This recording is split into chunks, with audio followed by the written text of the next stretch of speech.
अस्सलामुअलैकुम and a very warm welcome. You are watching good morning public with me और आप सब मुझे कहते हैं Suhab Afzal. A brand new week और रमजान का दूसरा अशरा आप सबको गुड मॉर्निंग पब्लिक की पूरी टीम की तरफ से बहुत मुबारक हो। फौरी तौर पर चलते हैं इस्लामाबाद ताकि हरमीत पाजी को शो में शामिल करें और फिर आपसे बहुत सारी बातें करनी है। वीकेंड पे जो कुछ भी हुआ उसको डिस्कस करेंगे डिटेल के साथ अपने प्रोग्राम में, लेकिन पहले चलते हैं इस्लामाबाद। अस्सलामुअलैकुम पाजी, कैसे हैं आप? वेलकम। वालेकुम सलाम, सत श्री अकाल, गुड मॉर्निंग। सोहा, मौसम ठंडा है यहाँ, लेकिन वैसे गर्मा गर्मी इतनी ज़्यादा है, इतनी गर्मा गर्मी आप कह सकती हैं कि यहाँ तक ऑफिस तक आने में बहुत ज़्यादा टाइम लगा, क्योंकि हर तरफ आपको पुलिस ही पुलिस नज़र आएंगे और जो रेड जोन है उसको सील किया गया है, क्योंकि ऐसा लग रहा है कि कहीं ना कहीं माजी की दोबारा वो याद ताज़ा ना हो, अल्लाह ना करे वैसे ही हो। 1997 की मैं बात करूं जब गाड़ियां भर भर के लाई गई थी और सुप्रीम कोर्ट पर अटैक करने के लिए। सो इस वक्त सिचुएशन यही है कि पूरे के पूरे जितने भी रास्ते सुप्रीम कोर्ट की ओर चेकिंग बहुत ज़्यादा हो रही है, वकला को भी रोका जा रहा है, मीडिया की कुछ ख़ास जिन जो जो बीट करते हैं उनको इजाज़त है, दीगर साफ़ियों पर भी इस वक्त सिचुएशन ये है कि उनको भी हरमीत पाजी वैसे मैच नहीं कर रहा, देखिए अब शुरू प्रोग्राम में आगाज में आपने कहा मौसम बड़ा अच्छा है, साथ ही आपने गर्मा गर्म सियासत की बातें करना शुरू कर दी, लेकिन देखिए मौसम इतना अच्छा तो ये चीजें मैच नहीं करी। हाँ अलबत्ता हम दोनों आपस में मैच कर रहे हैं, अच्छी मैचिंग की हुई, आप बहुत अच्छे लग रहे हैं। प्रोग्राम की शुरू में पूरा सेगमेंट जो हमने करना है डिटेल में पॉलिटिक्स का, उसमें हमने आवाम को यही बताना है कि वीकेंड पे क्या हुआ, सियासत में क्या हो रहा है। अभी हम बात थोड़ी सी कर लेते हैं मौसम की, चूंकि इस्लामाबाद का मौसम तो हरमीत पाजी हमेशा हमें बताते हैं कि बहुत अच्छा है और हमें वो मौसम जो है हरमीत पाजी के चेहरे पे नजर भी आता है। जब मौसम अच्छा ना हो, गर्मी हो, वो लेट हो जाए तो वो नजर भी आ रहा होता है कि वो लेट हो गए हैं। लेकिन आज चूंकि मौसम भी अच्छा है, फिर हरमीत पाजी ने और मैंने 2 छुट्टियां भी गुजारी हैं और वीकेंड भी अच्छा गुजरा है, रमजान का दूसरा अशरा भी शुरू हो गया है और ऐसी बहुत सारी चीजें हैं जो मैं कोशिश करती हूँ कि प्रोग्राम में आगाज में कोट करके आपको ये बताएं कि जिंदगी में कुछ चीजें अच्छी भी चल रही हैं, क्योंकि हमने ओवर द वीकेंड हरमीत जो खबरें सुनी हैं वो आपको परेशान भी करती हैं, पाकिस्तान की सूरत हाल को मजीद ख़राब करने के लिए वो भी हम देख रहे हैं कि वो खबरें मजीद हमारा इमेज भी, अगर इमेज की बात की जाए, सियासी सूरत हाल की बात की जाए, माशी सूरत हाल की बात की जाए, तो वो हर तरह से डैमेज कर रही है हमारे मुल्क को। लेकिन प्रोग्राम के आगाज़ में हम कोशिश करेंगे तमाम उन बातों को कोट करें जो कि आपने वीकेंड पे खबरों की सूरत में, वो न्यूज़ हो, वो करंट अफेयर का प्रोग्राम हो या कोई भी ऐसा जो आपने ट्रांसफॉर्म देखा है पेज पे, टीवी पे या सोशल मीडिया पे।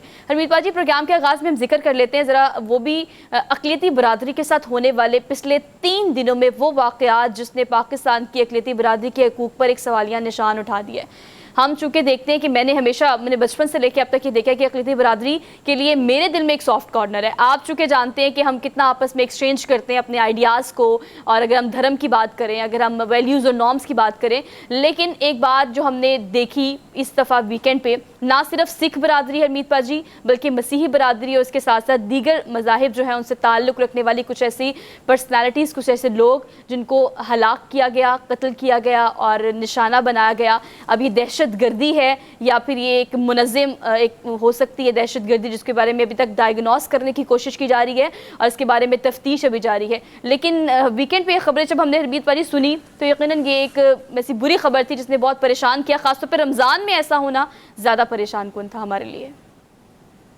सोहा, बिल्कुल बड़े अफसोस की बात है कि जब भी रमज़ान का महीना आता है, एक तो आपने हमेशा देखो कि इंटरनेशनल मीडिया में ने भी कवर किया कि जब भी हमने देखा है कि रमज़ान का महीना आया तो हमारे जितने भी सिख भाई हैं वो पिशावर में अफ्तारी का अहतमाम करते हैं, मिंगोरा सिटी में करते हैं, दीगर इलाकों में करते हैं। लेकिन फिर हम बदले में हम उमूमन यही देखते हैं कि 2-3 सिखों जो है उनको कत्ल किया जाता है और फिर वही नामालूम जो है उनको मालूम करना भी बड़ा मुश्किल हो जाता है। लेकिन अब तक जो सिचुएशन है, यानी अगर हम देखें 3 दिनों में, इस पिछले वीक में जो वाक़यात हुए, यकीनन तीनों बड़े बड़े मज़ाहिब जो पाकिस्तान में ही रहते हैं और जिन्होंने पाकिस्तान को चुना, पाकिस्तान में रहना पसंद किया। सबसे पहले डॉक्टर बीरबल को बड़ा बेदर्दी से कत्ल किया गया कराची में। हालांकि डॉक्टर बीरबल की मैं बात करूँ तो डॉक्टर बीरबल भी बड़े सोशल एक्टिविस्ट थे और पाकिस्तान के मुस्बत चेहरे के लिए उन्होंने बड़ा काम किया है और इसी तरह मजहबी आमांगी के लिए उसने बड़ा काम किया। इसी तरह फिर हम जाते हैं कि दयाल सिंह जो एक दुकानदार था, एक गरीब दुकानदार था, जिसकी बीवी के बारे में जब मुझे पता चला, मैंने जब कॉल की तो मुझे अंदाज़ा हुआ कि उसकी बीवी ने पिछले रमज़ान में अपने भाई की लाश उठाई, उससे पहले फिर अपने कज़न की लाश उठाई, और फिर जब दयाल सिंह की लाश आई तो वो रोने लगे कि क्या मैं लाश उठाने के लिए पैदा हुई हूँ, क्या मेरी ज़िंदगी यही होगी कि मैं सिर्फ लाशें उठाऊंगी। तो बात आपकी दुरुस्त है कि यहाँ पे एक तरफ हम देखते हैं, दूसरी तरफ रियासत की मैं बात करूँ, रिस्पॉन्सिबिलिटी जो इंतज़ामिया की, अफसोस की बात यह है कि एहतजाज लास्ट हुआ था, आपको याद है कि 2 कुलजीत सिंह और रंजीत सिंह दोनों को कत्ल किया गया था, वो भी शॉपकीपर थे 8 महीने कबल।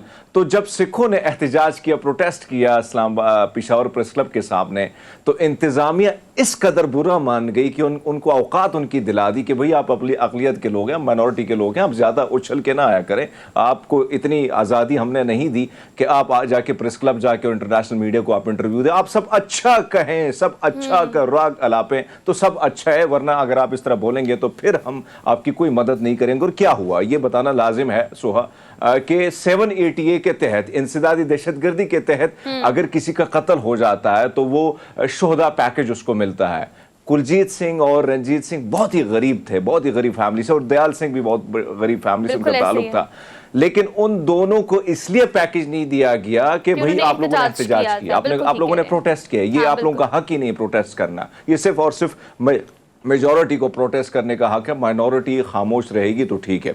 ये सबसे बड़ी रियासत, और फिर रियासत एक SSP या जो पुलिस इंतजामिया या जो मिनिस्टर हैं, ये मुज़म्मती बयानात तक आ जाते हैं, मुज़म्मती बयानात दे के अभी तक कोई ऐसा, यानी 50 से ज़ायद सिखों का कत्लेआम हुआ है KPK में, और सबके कईयों के तो सामने थे जो मुल्जिमान थे, लेकिन उनको भी छोड़ दिया अदालतों ने। फिर जो अब मैं परसों पुलिस का मौक़िफ़ ये सुन रहा था कि भाई हमने तो बहुत सारे कातिल पकड़े हैं, तो ले आए ना कातिल, अगर अपने पकड़े के अदालत में आपने पेश किए, झूठ का पलंदा बांधा जा रहा है सिर्फ और सिर्फ मिसकोट करने के लिए चीजों को। लेकिन मुझे बड़ा अफसोस के साथ कहना पड़ रहा है कि रियासत में बचे कुछ जो अक़लियत के लोग हैं, कहीं ऐसा ना हो, कल मैं खबरें देख रहा था, कुछ फैमिली जो है वो पेशावर से, और मैंने जब पेशावर कॉल की तो मुझे एक दोस्त मुझे बता रहे थे कि हरमीत हमें खौफ आता है बाहर जाते हुए भी कि कल वापस क्या घर लौट पाएंगे। अब पहले जो अफ्तारी का अहतमाम हम करते थे अब वो भी हमसे नहीं हो पा रहा, इतना खौफ है।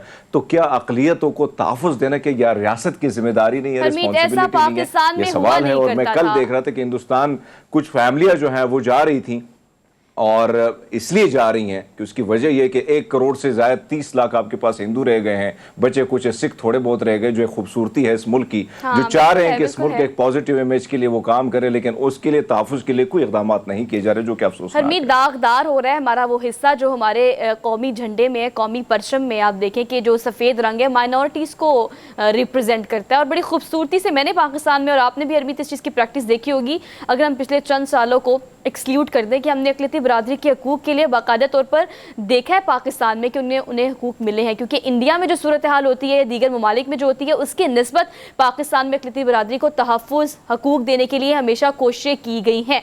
लेकिन अभी जो करंट सूरत हाल है वो इतनी बुरी हो गई है की बातें होती है जो हम कह देते हैं, अक़लियत जहाँ पे भी हो ना उनके मसाइल सरेआम होते हैं, चाहे आप हिंदुस्तान में देखें या पाकिस्तान में। लेकिन यही माइनॉरिटी सिर्फ और सिर्फ फ़र्क यही है कि हम अगर सेकुलर ममालिक को देखते हैं तो वहाँ की माइनॉरिटी आज वहाँ की PM बन सकती है, PM बन रही है, PM बन गई है। लेकिन अफसोस की बात है, चाहे हिंदुस्तान हो या पाकिस्तान, दोनों में कोई तहफ़्फ़ुज़ नहीं है। ये सिर्फ हम दिखावे के लिए तो बात कर सकते हैं कि पाकिस्तान में बहुत ज़्यादा पिछले चंद सालों को अगर हम कोट करें ना, अगर हम चंद सालों को कोट करें की हद तक हो सकती है, शायद आप बिल्कुल ठीक कह रहे हैं, हकीकत कुछ और है। आप बिल्कुल ठीक कह रहे हैं। अगर हम पिछले चंद सालों की बात करें तो आप बिल्कुल ठीक कह रहे हैं कि ऐसे बेदरपे वाक़यात हुए हैं, जिसके बाद अगर हम अक़लियती कमीशन ऑफ पाकिस्तान की बात करें, उनके चुप साधने की बात करें, उनकी 100 गोल्ड तफ्तीश की बात करें, उनके 100 गोल्ड तमाम तर अच्छा की रिपोर्ट की बात करें, तो ये स्क्रीन पे जो 3 पर्सनालिटीज हम आपको दिखा रहे हैं, कराची से डॉक्टर बेरबर का ताल्लुक, जो इतने बाकायदा सोशल एक्टिविस्ट होने के साथ साथ अच्छी शख्सियत के मालिक भी थे। हम दयाल सिंह की बात करें, उनकी फैमिलीज की बात करें, उनकी फैमिली में इससे पहले जो कुर्बानियां उनकी फैमिली ने दी हैं, और आप देखिए वो जो वायरल होने वाली खबर थी हरमीत, वो खबर वायरल होने के बाद ही ये वाकया पेश आया है कि इतनी गुर्बत के बावजूद, जब घर में आप अपने बच्चे की फीस ना दे सके, लेकिन उसके बावजूद अपनी दुकान पर रमजान में रोजेदारों के लिए, वो गरीब गुरबा के लिए मुफ्त राशन का एक बोर्ड लगाया उन्होंने, जो खबर बहुत ज्यादा वायरल हुई। याद होगा आपने, वो सोशल मीडिया पे मुझसे शेयर की, मैंने आगे से शेयर की, हजारों लाखों और करोड़ों लोगों ने आपस में उसको शेयर किया।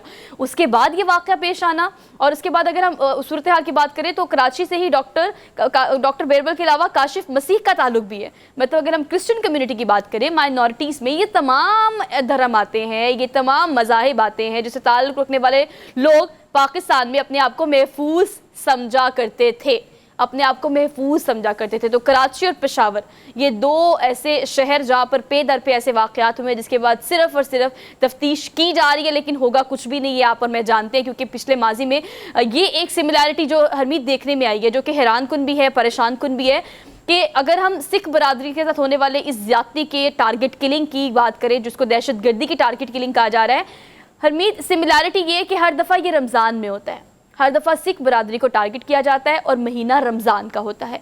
पिछले दो वाक़या जिनकी आप बात कर रहे हैं, जिसमें हम अगर देखें तो बहुत सारे ऐसे वाक़या जिसमें उन्होंने एहतजाज करने की कोशिश की, उनकी बरादरी ने, ख़ानदान ने, फैमिली ने, तो एहतजाज के बाद जो उनका हक़ था, जो कि शहदा के तौर पर उनको मिलना था, वो भी नहीं दिया गया, सिर्फ इसलिए क्योंकि आपने एहतजाज किया जो कि आपका हक़ नहीं है। हालांकि हम इस्लामी जमहूरिया पाकिस्तान में रहते हैं, ये आपका जमहूरी हक़ है कि किसी के बारे में आप या किसी भी चीज़ के बारे में आप एहतजाज करने का हक़ रखते हैं, लेकिन सूरत हाल ख़राब है और ख़राब तर होती जा रही है। अब ये दहशत गर्दी की एक लहर है जिसकी डिपिक्शन है, हम ये कह सकते हैं, या सूरत हाल कुछ और है, ये कहना भी क़बल अज़ वक्त होगा। लेकिन अल्लाह पाक पाकिस्तान में तमाम अक़लियती बरादरी को महफूज रखे, अपनी हिफाजत में रखें, हमें महफूज रखें, हमें अपनी हिफाजत में रखें, हमारे हुक्मरानों को थोड़ी सी हिदायत दें, हमारे महकमा जो मुतल्लिका महकमा जाते हैं वो थोड़ा इस हवाले से एक्टिव काम करें, क्योंकि इस वक्त पाकिस्तानियों को आप सबकी ज़रूरत है, जो इक़्तिदार में है, जो ताकत रखते हैं और जो किसी चीज़ का इख्तियार रखते हैं, उन तमाम लोगों को चाहिए कि इन तमाम लोगों की ज़रूरियात पूरी करें जो पाकिस्तानी कहलाते हैं। हम आगे बढ़ेंगे, हमने खबर और भी देनी है, चूँकि अच्छी खबरें भी हमारे प्रोग्राम का हम कोशिश करते हैं कि दुनिया भर से जो पाकिस्तानी, जैसे हम माइनॉरिटीज़ की बात करते हैं, तो जहाँ जहाँ पे जो भी पाकिस्तानी रहा उनका ताल्लुक किसी भी मज़हब से, आप बिल्कुल ठीक कह रहे हैं, कोई वज़ीर-ए-आज़म बन रहा है, कोई वज़ीर-ए-आज़म बन चुका है, कोई मिनिस्टर बन रहा है, कोई इस्लामी कोई पार्टी अगर हम बात करें तो वहाँ पर मुसलमान का किसी भी दूसरे मुल्क, गैर मुस्लिम मुल्क में होना मतलब वो वहाँ की माइनॉरिटी हैं। But if they are on the company, अगर वो किसी बिजनेस को कर रहे हैं, किसी पार्टी को, किसी सियासी पार्टी के लीडर बन रहे हैं, मिनिस्टर बन रहे हैं, वज़ीर-ए-आज़म बन रहे हैं, तो वो वहाँ की माइनॉरिटी है, तो वहाँ पर उनको हुकूक जिस तरह से मिलते हैं, उसके बाद वो जो खबरें हम आपको देते हैं उसको देने का मकसद यही होता है कि हर जगह पाकिस्तानियों को या किसी भी मज़हब से ताल्लुक़ रखने वाले लोगों को पजीराई भी मिल रही है और एक्सेप्टेंस भी मिल रही है। खैर, हम आगे बढ़ेंगे। पाकिस्तानी मार्शल आर्ट एक आर्टिस्ट हैं जिनसे आपकी मुलाकात भी करानी है ऑन स्क्रीन, और आपको बताना है कि पाकिस्तान का नाम उन्होंने रोशन किया है। शाहज़ेब इनका नाम है, मार्शल आर्ट फाइटर हैं, और शाहज़ेब रिंद जो है उन्होंने अमेरिका में ये शानदार कामयाबी हासिल की है, जिसके बाद वो काफ़ी फेमस तो ऑलरेडी थे, काफ़ी लोग उनको जानते थे, लेकिन उनकी पजीराई में मज़ीद इजाफा हुआ है और लोग बहुत अप्रिशिएट कर रहे हैं। बिकॉज अगर आप पाकिस्तान से किसी का ताल्लुक़ हो और पाकिस्तान से जाकर मुख्तलिफ कंपटीशन को कॉन्टेस्ट करें और फिर जीतें, अब कामयाबी अपने नाम करें, तो यकीनन पजीराई के लिए हम उससे पहले तो हरमीत खबर नहीं देते, लेकिन जब कामयाबी समेट ली जाती है तो हमारी कोशिश होती है कि हम खबर दें। जो मैं चाहती हूँ कि उनकी सक्सेस स्टोरी या उनकी जो स्ट्रगल होती है उस पर भी बात की जाए, क्योंकि ये वो बच्चे हैं जो आते हैं पाकिस्तान तो हरमीत गिला करते हैं इस चीज़ का कि जो अगर हम सहूलियात की बात करें, प्रैक्टिस की बात करें, फ़ंड्स की बात करें, तो उस चीज़ का फुकदान पाया जाता है, लेकिन अपने बल पे ये जो मार्शल आर्ट फाइटर है शाहज़ेब रिंद, फरमाया कि जब वो सक्सेस गेन कर लेते हैं, तक पहुंच जाते हैं जिसकी वो चाह रखते हैं, फिर जाके हम उनकी याद करते हैं। लेकिन इसमें कोई शक नहीं है कि जो स्ट्रगल है, जो जदोजहद है, उसके पीछे उनकी अपनी पर्सनली जो है वो तगदू होती है। कोई ऐसा सपोर्ट उनको नहीं मिलता, ना कोई प्राइवेट सेक्टर से, ना कोई गवर्नमेंट सेक्टर से, तो हम उम्मीद ही नहीं रख सकते हैं। पिछले दिनों की बात है कि हमारे शो में एक एथलीट आए थे और उन्होंने बड़ा अच्छा काम किया, बहुत सारे गोल्ड मेडल पाकिस्तान के नाम किए।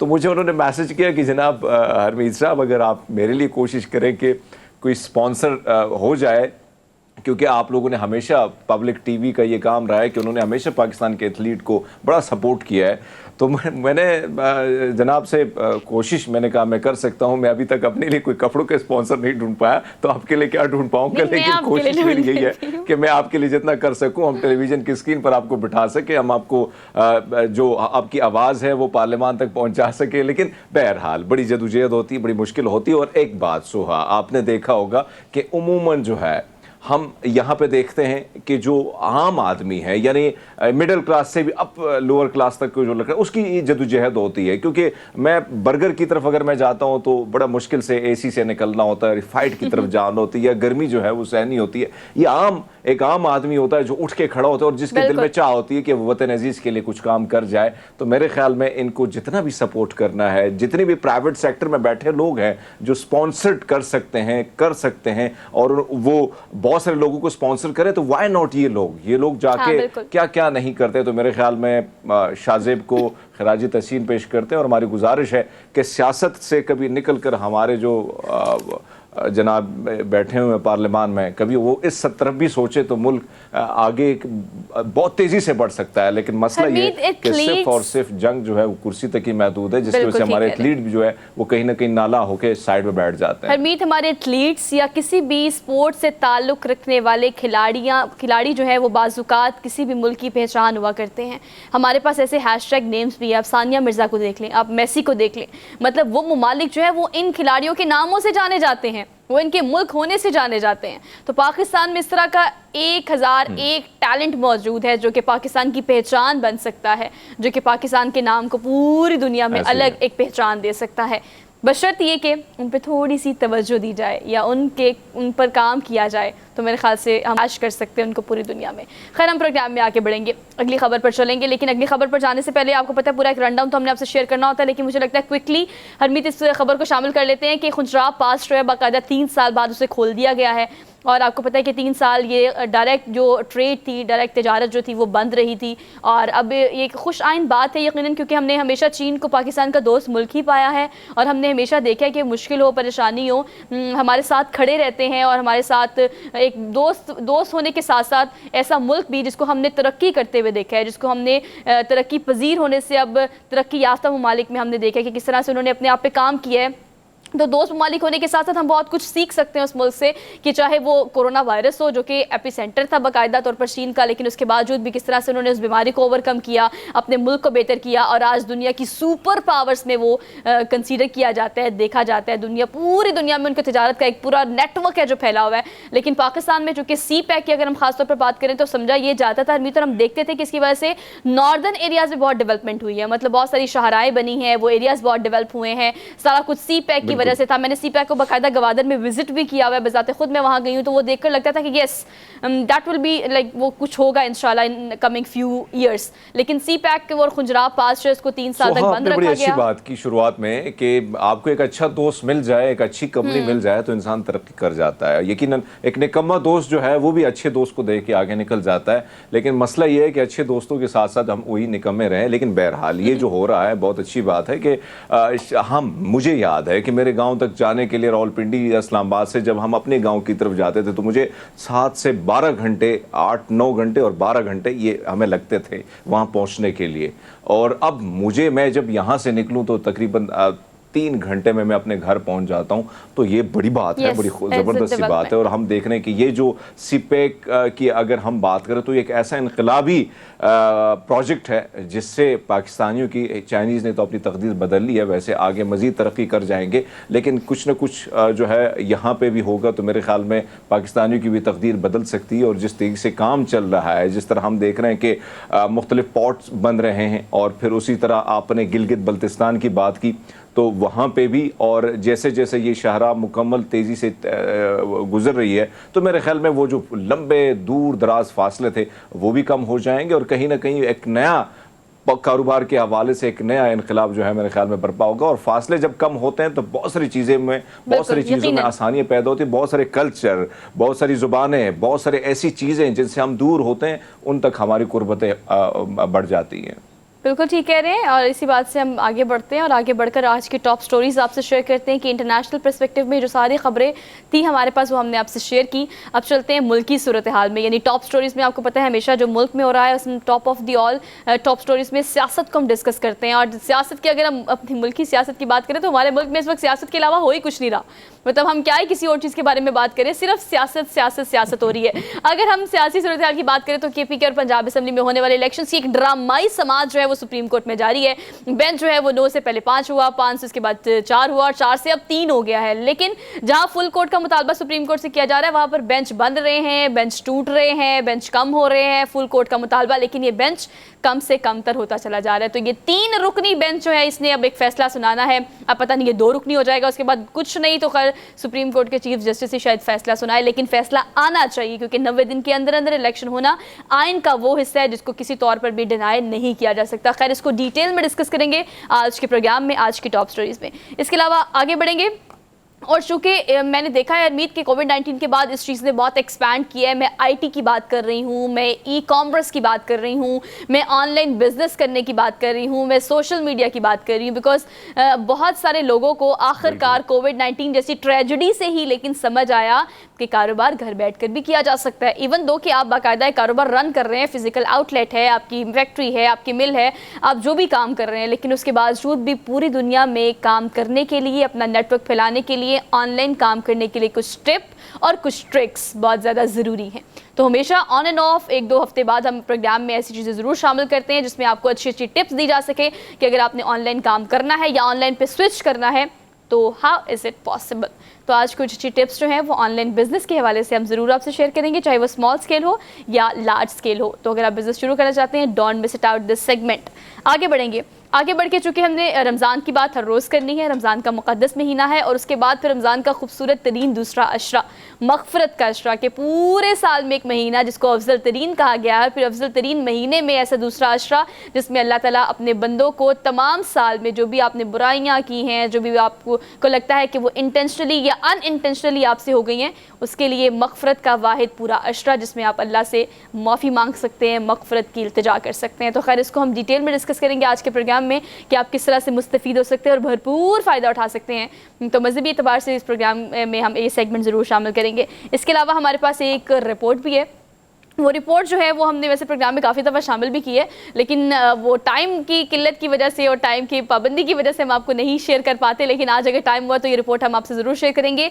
खूबसूरत सी ज़बरदस्त सी एक लाइब्रेरी है जो हमारा हमारे आसार क़दीमा या हमारा एक असासा है, लेकिन उसके बावजूद भी उसकी हालत अभी काफ़ी ज़्यादा ख़राब है। लाइब्रेरी कहाँ पर है, कब बनी, इसकी क्या सूरत हाल है, इस पर एक डिटेल सेगमेंट है, डिटेल एक पैकेज है जो कि हम आपसे शेयर करेंगे last of the program. So we are done with our top stories for today. अब चलते हैं हमारे इंटरेस्टिंग से इस सेगमेंट की तरफ जिसका मैं और हरमीत पाजी बहुत मज़ा लेके और इन्जॉय करके आपको शेयर करते हैं कि हमने सारे रिकॉर्ड्स पूरी दुनिया से इकट्ठे कर लेने होते हैं पूरे 2 दिन बनी हफ्ता और इतवार, और इसके बाद आपसे शेयर करते हैं हम daily dose. So let's talk about daily dose. आज का डेली डोज जो है उसमें सबसे पहले हमने आपको हरमीत मैंने आपको 4 साला एक राइटर से मिलवाना है, आपसे भी और पूरी ऑडियंस जो हमें देख रही है। बिकॉज देखिए जैसे मैंने खबर दी, खबर से आपको इस बात का तो अंदाज़ा हो गया होगा कि ये तो है तो रिकॉर्ड ही, तो Guinness book of world record की पहली खबर है। और पहली खबर Guinness book of world record की होने के साथ साथ ये भी है कि ये 4 साला एक ऐसा राइटर जो दुनिया का कम उम्र तरीन राइटर है जिसने एक किताब शाया की है, और किताब शाया ऐसे नहीं कर दी कि लिखी और शाया कर दी, पब्लिश होने के बाद वो हॉट सेलर होने के बाद उसकी शात के बाद बाकायदा उसको सेल किया गया, उसके बहुत सारे एडिशन सेल हुए और इसके बाद फिर इसको ये Guinness book of world record का। और हरमीत ये ऐसा भी नहीं है कि रिकॉर्ड पहले किसी का था, जनाब ये इनका ही था, अभी किसी ने ब्रेक नहीं किया इसको। मतलब हमेशा हमारे रिकॉर्ड्स में खबर जरूर होती है कि रिकॉर्ड ब्रेक हुआ है, लेकिन ही मेड दैट रिकॉर्ड। तो ये कम उम्र तरीन मुसन्निफ है, तो ये कम उम्र तरीन मुसन्निफ है हरमीत। क्या ही विजन होगा इस बच्चे का। लेकिन सुहा आप देखिए ना कि इस उम्र को आप देखें, हमेशा हमने 4 साल की उम्र को अगर आप देखें तो यानी बच्चों का रुझान आजकल तो बहुत ज़्यादा बढ़ चुका है, लेकिन इससे पहले जो 90s के बच्चे थे, 80s के बच्चे थे, तो उनका रुझान खेल कूद में गुजर जाता था। आजकल के बच्चे मोबाइल में बिजी होते हैं, लेकिन 4 साल की उम्र में, इतनी छोटी सी नन्ही सी उम्र में जहाँ आपको समझ ही नहीं होती और आप किताब लिख दें तो आप समझ जाएँ कि ये बच्चा जो है ये महान है। यानी इंटेलेक्चुअल लेवल उसका अगर आप देखें, यानी फ्यूचर उसका आप देख लें, तो इस वक्त से वो इस किस्म का ज़हीन बच्चा है। और कहीं ना कहीं फिर अपने आप को शामिल करना एक ऐसी रिकॉर्ड एक बुक में कि जिसके लिए लोग क्या क्या जतन नहीं करते, तो मेरे ख्याल में कमाल है, ये कमाल है। और इस किस्म की खबरें आना यानी उन बच्चों के लिए भी है और उन पेरेंट्स के लिए भी है जो कहीं ना कहीं ज़्यादातर आजकल तो बड़ा रुझान ये कि बच्चा रोए या खाना मांगे तो मोबाइल ही पकड़ा दो। तो मेरे ख्याल में एक अच्छा मैसेज उनके लिए भी कि अगर कुछ करना चाहें पेरेंट्स अपने बच्चों के साथ थोड़ा बहुत टाइम स्पेंड करना चाहे और कहीं उस राह पर गामजन करना चाहे जिसकी ख्वाहिश सब पेरेंट्स को होती है, तो मेरे ख्याल में इस बच्चे की मिसाल सबके सामने। लेकिन बहरहाल ये बहुत बड़ी बात है कि छोटी उम्र में और इतना बड़ा नाम बनाना कमाल है। और आपको पता है सईद राशिदीन का नाम है। और हरमीत आप बिल्कुल ठीक कह रहे हैं कि आप ये चीज़ें जो है ना अपनी अपब्रिंगिंग में शामिल करते हैं, और अपब्रिंगिंग में अगर ये चीज़ें आपको आपकी फैमिली से इनहेरिटेड मिले या फिर अगर आप पैदा होने के बाद इन चीज़ों को बढ़ते अपब्रिंगिंग के दौरान आप इन चीज़ों को अपनी फैमिली में ग्रो करता हुआ देखें, तो you learn from all of them. अब इसकी जो बड़ी बहन है वो भी, उसके पास भी ये क्रेडिट है कि उसको 2 ज़ुबानों में ख़वातीन में सबसे कम उम्र किताब शाया करने वाली मुसन्निफ़ा का जो अवार्ड है वो मिला हुआ है। तो ऑब्वियसली जब बड़ी बहन ऐसी होगी वो सीखेगी और उससे रोज़ाना उनके साथ बैठना, उनकी कंपनी इंजॉय करना, उनसे इंस्पायर होना, उनसे सीखना, तो फिर बच्चा उसकी अपब्रिंगिंग में ये चीज़ शामिल हो जाती है कि मैंने भी कुछ ऐसे करना है। खैर अगर आप बुक की बात करें तो the elephant said and the bear, ये इस किताब का नाम है। और ऑब्वियसली देखिए उसके जो कैनवस है सोचने का, उसने कार्टूनिक या अपनी इन तमाम इमेजनरी या फैंटेसी, उस तमाम चीज़ों को जो वो सोचता है, जो वो इमेजिन करता है, उसको किताब में यानी कलम के ज़रिए पेज पर उतारने की कोशिश की है। तो खैर काफ़ी पजीराई मिली और 1000 से ज़ायद नकूल जो है वो इसकी फ़रोख्त होने के बाद ही Guinness book of world record में इसका नाम दर्ज हुआ है। सो एस्टेब्लिश दुनिया का कम उम्र तरीन मुसन्निफ़ जिसका नाम है सईद राशिद। तो ये बड़ी अच्छी और क्यूट सी खबर थी जो हमने आपको दी है। खैर आगे बढ़ते हैं, अगली खबर आपको देते हैं। अगला डेली डोज जो है बेसिकली वो, अब एक हमने आपको सबसे छोटा कम उम्र तरीन बच्चा जो है उसकी खबर दी है। अब आपको एक और बच्चे की खबर देते हैं जिसकी उम्र सबसे ज़्यादा है। अब देखिए वो बच्चा है क्योंकि हरकतें तो उनकी बच्चों वाली है, क्योंकि जवानों जैसे अज़्म के साथ ये जापान के 90 साला सर्फर है जिनको हम आप दिखा रहे हैं। आप देखें 90 ईयर्स एक उम्र होती है अनमीत, लेकिन he seems to be like के ही सो यंग। आप देखें तो सही वो देखने में भी कितने यंग लग रहे हैं, लेकिन आप देखिए जवान उनके इर्द गिर्द है और जवानों के साथ वो सर्फर कर रहे हैं। वैसे लग भी रहे हैं और दिल तो वैसे कहते हैं कि दिल तो बच्चा है जी। और भाई वो जो मस्तियाँ कर रहे हैं, जो छलांगे लगा रहे हैं, इस उम्र में लगा रहे हैं, तो भाई ऐसा लग रहा है कि वो बचपना जो है दोबारा वो जिंदा कर रहे हैं अपना। वो लड़कपन का एक दौर होता है, बड़ा खूबसूरत दौर होता है। लेकिन आप देखें जापानियों की मैं बात करूं तो मैं खुद भी जितने भी जापानियों से मिला हूं ना, मैं बड़ा हैरान हुआ कि जब उम्र का मैंने पूछा है तो कहीं ना कहीं आपको लगता है कि इसकी जो उम्र है शायद ये आपसे कम उम्र में होंगे। तो मुझे हमारे एक दोस्त फिर बाद में बने, तान नाम था उनका, तान से मैंने पूछा तान तुम्हारी उम्र क्या है, तो पूछने कहने लगे आप गेस करो। मैंने कहा होगी 27-28 साल। तो कहते नहीं मैं 52 का हो गया हूँ। तो आप अंदाजा लगा लें कि उम्र भी उनका नहीं मालूम, पता नहीं चलता। लेकिन बहरहाल हमें वैसे जापानी, एक तो उम्र उनकी ज़्यादा होती है, खुराक और दीगर चीज़ों के हवाले से भी काम करें, लेकिन पाजी तो कमाल है भाई, इस उम्र में भी कमाल, 90 साल की उम्र में यार। लेकिन अमित आपको पता है सर्फिंग उनका शौक है, और ऐसी बात नहीं है कि 90 साल की उम्र में वो सर्फिंग कर रहे हैं नौजवानों के साथ। जनाब उनका ये भी कहना है कि मैं तो 100 साल की उम्र में भी सर्फिंग कर सकता हूँ। अब बशर्ते ज़िंदगी, अल्लाह उनको ज़िंदगी तो 100 साल की उम्र में उनका अज़्म है कि मैं 100 साल की उम्र में भी ऐसे ही सर्फिंग करूँगा। तो खैर ये शौक भी है, लेकिन शौक होने के साथ साथ सेहत, आपकी फिटनेस और आपका lifestyle that made you something like this, जो कि हम आपको ऑन स्क्रीन दिखा रहे हैं। सो भाई ये सब कुछ आपके हाथ में है, मान जाइए मेरी बात, और इस सेहत का बहुत ख्याल रखें। रमज़ान है तो ये इफ्तारी में और सहरी में ख़ास तौर पर ख्याल रखें। समोसे पकौड़े खा के अगर 2 सालों में आप रह गए ना तो फिर ज़िंदगी ख़त्म हो जाएगी। तो जान है तो जहान है, और बहुत ख्याल रखें सेहत का। तो स्मार्टली आपने खाना पीना है, स्मार्टली रोज़े रखने हैं। खैर आगे बढ़ते हैं, अगली खबर आपको देते हैं।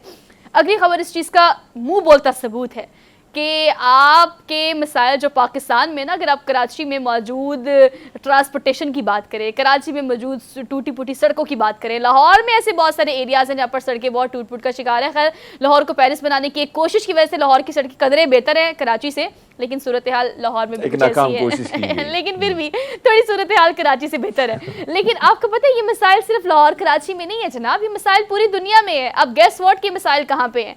अमेरिका जैसे मुल्क में भी अगर आपको लगता है कि वहाँ पर सड़कें बिल्कुल लेविश हैं और वहाँ पर घर बड़े प्यारे हैं, एनवायरनमेंट बड़ा अच्छा है, तो ऐसा नहीं है। वहाँ भी कहीं ना कहीं मसाइल होते हैं। लेकिन हरमीत अच्छी बात यह कि वो उसको इस तरह से पब्लिश नहीं करते, वो उसका मुअम्मा नहीं बनाते, वो पूरी दुनिया को मसले दिखाते नहीं है, जो कि अच्छी बात है। खैर इस खबर पर आते हैं। टूटी फूटी सड़कों से तंग बरतानवी शहरी है जिसने गड़ों में क्या भर दी है, देखिए आपको नज़र तो आ रहा होगा, नूडल्स। अब नूडल्स सब भरने का कोई मतलब कोई लॉजिकल रीज़न नहीं है इसके पीछे, बट उन्होंने ये क्यों किया है मैं आपको बताती हूँ। बहुत अरसे से वो इस चीज़ पर रिक्वेस्ट कर रहे हैं मुतल्लिका महकमा जात से कि भाई ये गड्ढे पड़े हुए हैं, इससे बहुत जानें भी जाती हैं, और जो यूज़ करते हैं ट्रांसपोर्टेशन उनको बड़े मसाइल होते हैं, बच्चे इर्द गिर्द और बड़े जो है उनको चलने में बड़े मसले होते हैं। तो खैर काफ़ी दफ़ा रिक्वेस्ट की है, रिपोर्ट कराई है, लेकिन कोई उनकी बात नहीं सुन रहा। तो उन्होंने अब क्या किया जनाब, उन्होंने इससे पहले भी हरमीत वो इस तरह के हरबे अपना चुके हैं, मतलब इन गड्ढों में वो बहुत कुछ भर चुके हैं, लेकिन इस दफ़ा उन्होंने नूडल्स भरी, पिक्चर्स खींची, वीडियो बनाई और सोशल मीडिया पे चढ़ा दी, और कहा कि अब अगर आप मेरी सुनवाई नहीं करेंगे ना तो फिर मैं बताऊंगा आपको। मेरे एहतजाज का अनोखा प्यारा और खूबसूरत तरीका है कि मैं देखिए खाना ज़ाया कर रहा हूँ। तो खैर अब इसके बाद देखिए उनकी सुनवाई होती है कि नहीं होती, लेकिन मसाइल हरमीत पूरी दुनिया में है भाई। बड़ी अच्छी बात है, बड़ी अच्छी बात है। वैसे अगर मैं कहूँ कि इस किस्म का मैसेज या पैगाम देना और फिर इस थ्रू देना और हुकूमतों को, तो मेरे ख्याल में ज़बरदस्त तरीका। और मुझे याद है कि एक तो हम देखते हैं कि इस किस्म की चीज़ें, चलो हमारे मुल्क में थर्ड वर्ल्ड कंट्री में तो ये सारी चीज़ें आ जाती हैं, लेकिन बाहर के बारे में जब हम सोचते हैं तो बहुत अच्छी अच्छी सड़कें, अच्छी अच्छी इमारतें, बहुत सारे अच्छा हमें नज़र आना। वैसे ख्यालों में बहुत ज़्यादा कुछ होता है, लेकिन बहरहाल आपकी बात दुरुस्त है कि बहुत सारी ऐसी जगह हैं कि वहाँ पे इस किस्म की चीज़ें वहाँ पे भी पाई जाती हैं, और कहीं ना कहीं हमें लगता है कि भैया हम भी कहीं पाकिस्तान या हिंदुस्तान की तरफ आ गए हैं। लेकिन मुझे याद है कि ऑस्ट्रेलिया में एक बच्चा जो स्कूल का बच्चा था, रास्ते से गुजर रहा था और वहाँ से भी खड्डे से कहीं पानी निकल रहा था, तो उसने आसपास देखा कोई चीज़ उसको ना मिली, तो उस बच्चे ने अपनी शर्ट उतार के वो पानी को कोशिश की कि पानी इस तरफ ना आ जाए, और वहाँ पे रखी। और उसके बाद उस बच्चे को सदारती अवार्ड, जो ऑस्ट्रेलिया का सबसे बड़ा अवार्ड है, उसको वो दिया गया। लेकिन उस बच्चे ने एक अच्छा पैगाम दिया, और कहीं ना कहीं जो इंतजामिया है उसके बाद वो एक्टिव हुई। तो मेरे ख्याल में एक अच्छा तरीकाकार है। और आपको याद होगा कराची की सड़कों पर भी हमें फिक्सिट के कुछ लोग नज़र आते थे, लेकिन जब उनको एमएनए की सीट मिली तब वो फिर गायब हो गए। कुछ उन्होंने बड़ी उस चीज़ से फ़ायदा भी उठाया सोशल मीडिया के थ्रू। तो मेरे ख्याल में ये तरीकाकार बेहतर है कि आप कहीं ना कहीं उनको राग़िब कर सकते हैं कि भैया क्या हो रहा है, आप कहीं और मगन है, यहाँ पे तो लोगों को परेशानी का जो है वो सामना है। हमारे पाजी जो है ना बहुत सच्चे आदमी है, और वो सच्ची बातें स्क्रीन पे करते हैं और करनी चाहिए भी, बिकॉज ऑन एयर बैठकर आपके बड़े सारे एंकर्स और बड़े सारी ऐसी पर्सनालिटीज़ होती हैं जो कि शुगर कोटेड बात करती हैं। ऑब्वियसली करनी भी चाहिए, स्क्रीन का एक तकाजा होता है, लेकिन हरमीत पाजी इस हवाले से रियलिस्टिक है। जब भी हम गुफ्तगू करते हैं तो आप जो भी बात पिच करते हैं वो मकसद यही होता है कि एक आम आदमी आपसे रिलेट कर सके कि हाँ ये बंदा बात बिल्कुल ठीक कर रहा है। तो बातें आपकी जितनी भी होती हैं बिल्कुल 110% ठीक होती हैं। तो शर्म दिलाने के लिए खैर मुझे लगता है काफ़ी है इतना। अगली खबर पर चलते हैं। अगली खबर जो है वो बेसिकली बहुत अच्छी खबर है, और अगेन हम उस खबर पे ही जाएंगे, पाकिस्तान पे नहीं आएंगे, लेकिन हम आपको शाम से खबर देते हैं। खैर शाम में एक ऐसा शहर है, ये एक ऐसा गांव कह सकते हैं जिसको शहर बनाने की कोशिश की जा रही है, देहात की सी सूरत हाल है। एक ऐसा गांव है जहां पर नाबीना अफराद के लिए परवरिश, उनका तहफ़्फ़ुज़, उनको ज़िंदगी गुजारने के बेहतरीन तरीके, कारोबार रोज़गार करने के बेहतरीन तरीके, जिसको हरमीत शाम में डिज़ाइन इस तरह से किया गया है ना। अगर आप सड़कों को देखें तो आपको बड़े बड़े जितने भी डेवलप्ड मुल्क हैं, आपको पता है वहाँ पर नाबीना अफराद के लिए रोड पर साइड पे अलग चीज़ें भी होती हैं, उनके लिए अलग रोड साइड भी बनाई जाती है। अगर आप बसेस की बात करें, अगर आप वर्क सर्कल की बात करें, सोशल सर्कल की बात करें, तो वहाँ पर इनके लिए बाकायदा अलग से इंडिकेशंस होती है, बिकॉज ये वाइट स्टिक के साथ चलते हैं। लेकिन ये पूरा शहर ही हरमीत इस तरह से डिज़ाइन किया गया है, मतलब इसकी वॉल्स की बात करें, इसके रोड्स की बात करें, तो यहाँ पर नाबीना जो है वो पूरी दुनिया में सबसे बड़ी तादाद में बसते हैं। और यहाँ पर ना सिर्फ उनको सिर्फ रिहाइश दी गई है, बल्कि तहफ़्फ़ुज़, ट्रेनिंग, वर्कशॉप्स, रोज़ाना की बुनियाद पर उनको बेहतरीन ज़िंदगी गुजारने के जो भी तरीके सिखाने चाहिए उसके लिए बाकायदा प्रॉपर इंतज़ाम किया गया है। तो आप कह सकते हैं कि बाकायदा खूबसूरत सा एक हब है जहाँ पर नाबीना अफराद अपनी, आपको यूनिवर्सिटी कह सकते हैं कि यूनिवर्सिटी में वो सीखते हैं और रहते भी हैं, जो कि मुझे बड़ा अच्छा जेस्चर लगा। पूरे शाम में एक ऐसा गाँव जो नाबीना अफराद पर मुश्तमिल है। बिल्कुल आपकी बात दुरुस्त है कि मेरे ख्याल में तरजीहात होनी चाहिए, और इस किस्म के लोग जो कहीं ना कहीं किसी न किसी महरूमी का शिकार हैं। और फिर बहुत बड़ी बात है सोहा कि आपको एहसास होना, उनका एहसास होना, उनके जज्बात को आप समझ लेते हैं। और मेरे ख्याल में शाम में अगर हम हालात की बात करें तो हमसे बुरे हालात हमने वहाँ पे देखे, जिस किस्म की सूरत हाल वहाँ पे आई थी, लेकिन फिर भी हम ये देख रहे हैं कि वो लोग जिस किस्म से एक्टिव हैं और जिस तरह काम किए, पूरा गांव जो है वो किसी न किसी तरीके से एक मुनफरिद गांव आप उसे कह सकती हैं, एक ऐसा गांव जो एक मॉडल के तौर पर हम सब के लिए सामने आया है कि क्यों ना हम सब जो है इस तरीके से आसानियाँ पैदा कर सकते हैं। अगर आपने देखा है कि रेस्टोरेंट की मैं बात करूँ, आपने बहुत अच्छी बात की, चूँकि इधर हम देखते हैं जो जिस पे हम बहुत सारा टॉपिक हम छेड़ चुके हैं, बात भी कर चुके हैं कि नाबीना अफराद हो या स्पेशल दीगर पर्सन जो, उनके लिए वो सहूलियात कोशिश नहीं की गई, लेकिन होनी चाहिए, ये तरजीहात में शामिल होना चाहिए मेरे ख्याल में, ताकि कम से कम वो जिन मसाइल का उनको सामना है उसमें से थोड़ी बहुत अगर कमियाँ आती हैं तो उनकी ज़िंदगी आसान से आसान तर हो जाती है। और वैसे इस मॉडल को अपनाना चाहिए जो शाम ने ये गांव डिज़ाइन किया है पूरा। बिल्कुल ज़बरदस्त। और आपको पता है हरमीत में पहले भी इस दफ़ा काफ़ी दफ़ा इस बात को कोट कर चुकी हूँ, और एक बार और कि बाकायदा सिर्फ उनकी रिहाइश का इंतज़ाम नहीं किया गया, बल्कि इदारे बनाए गए हैं, स्कूल बनाए गए हैं, ट्रेनिंग सेंटर्स बनाए गए हैं, इबादत गाहें बनाई गई हैं, जहाँ पर चलने से भी उनको इस बात का एहसास होता है कि उन्होंने किस तरफ मुड़ना है और किस तरफ नहीं। तो बाकायदा जो उसको डिज़ाइन किया गया वो बड़ी खूबसूरती से किया गया है, जो हम आपको विजुअल्स भी ऑन स्क्रीन दिखा रहे हैं। तो खैर शाम के इस गांव की खबर मुझे उम्मीद है काफ़ी मुनफरिद थी और आपको काफ़ी पसंद आई होगी। खैर आगे चलते हैं, अगली खबर पर चलते हैं। Last but not the least, और कुछ लोग ऐसे होते हैं जो कि नोबल कॉज के लिए काम करते हैं और फिर अल्लाह उनका साथ देता है और वो उस काम को दोगुना कर देते हैं, बल्कि वो मज़ीद जो वो सोचते हैं उससे कई ज़्यादा कर देते हैं। मुसलसल 3 बरस तक खैमे में सोने वाले इस अगर हम लड़के की बात करें तो सिर्फ 80 दिन का उनका प्लान था कि उन्होंने 80 दिन इस खैमे में रहना है, यहाँ सोना है, बचत करनी है और ये पैसे उन्होंने सेव करके जो बिस्तरे मर्ग पर तमाम वो जो लोग अस्पताल में मौजूद है जो अफोर्ड नहीं कर सकते उनके तमाम एक्सपेंस जो है वो इसने उठाने हैं। ये नोबल कॉज के लिए उसने चंद दिन अपने आप को खैमे में रखने की या वहाँ रहने की एक कोशिश की, लेकिन आपको पता है कि उसने 3 साल हरमीत वहाँ गुजार दिए और 3 साल गुजारने का फ़ायदा क्या हुआ कि उसने सेविंग की और लाखों डॉलर जमा किए जो कि पाकिस्तानी इस वक्त बनते हैं 34 करोड़ 27 लाख रुपए। ये रकम उन्होंने जमा की और ये रकम जमा करके उन तमाम लोगों को जो कि अस्पताल में बिस्तरे मर्ग पर हैं उनके इलाज मुआवजे के लिए, उनकी ज़िंदगी बचाने के लिए डोनेट कर दी हैं। What a gesture. सोहा आप अंदाज़ा लगा लें कि वहाँ के एजुकेशन सिस्टम को, वहाँ की तरबियत जो दी जाती है, यानी उनके तालीमी मयार में अगर हमें देखूँ जो स्टार्ट होती है नर्सरी से लेकर प्राइमरी तक, तो उसमें अखलाकियात का दर्स दिया जाता है, उनमें इंसानियत का दर्स दिया जाता है, उसमें सिखाया जाता है कि कैसे किसी की मदद करनी है।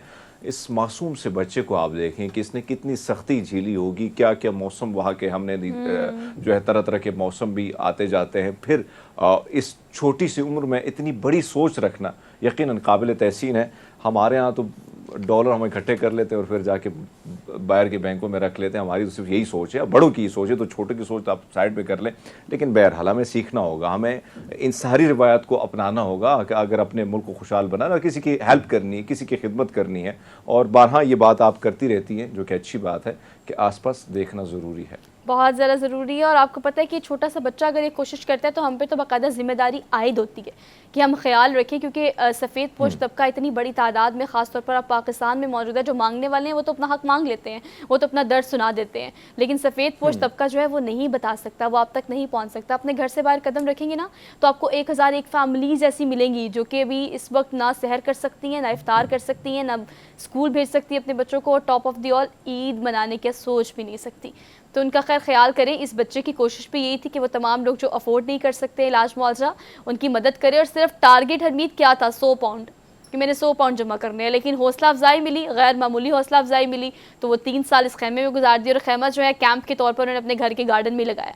तो खैर आप भी अपनी ज़रूरियात को थोड़ा सा अगर तर्क करेंगे ना, ज़्यादा नहीं करना, थोड़ा सा करना है। अगर ईद के 3 जोड़े बनाते हैं, ज़फ़ा 1 बना ले, 2 किसी और के लिए बना ले, बस आपने ये करना है, ज़्यादा नहीं करना। तो उम्मीद है मुझे कि आप इस बात से ज़रूर कोशिश करेंगे इस दफ़ा ईद पे कुछ ऐसा करने के लिए जिससे आपकी खुशी में दूसरे लोग जो खुश होना चाहते हैं लेकिन वो अपनी खुशी सेलिब्रेट नहीं कर सकते, वो आपकी खुशी में ज़रूर शामिल हो। हमने ब्रेक लेनी है, वापस आते हैं। Keep watching. Good morning public.